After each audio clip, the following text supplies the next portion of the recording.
In this video, I'm going to show you how to manage what pages show up on the tournament list that's default set on your home page.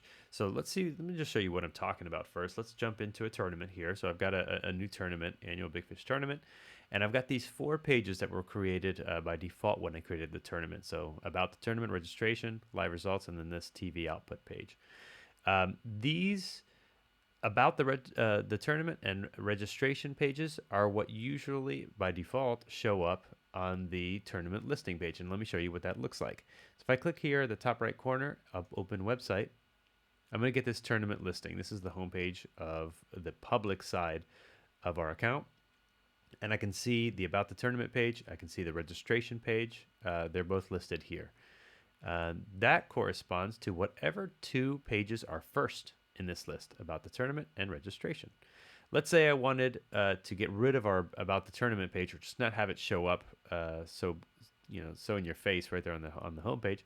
I could actually drag this, and I'm going to do that right now. I'm going to drag this over using my mouse, drag it over to be the 3rd page. So now the first page is registration, second page is live results, and the 3rd page is about the tournament.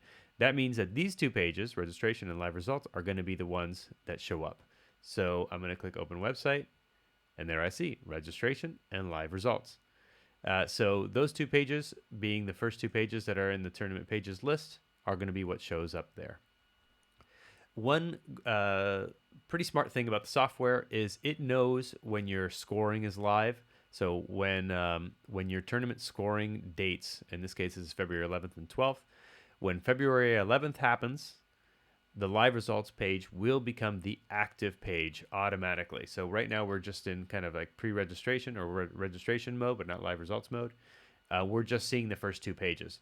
But when live results becomes active, when scoring becomes active in our tournament on February 11th, live results will be the page that shows up here, and registration will be gone.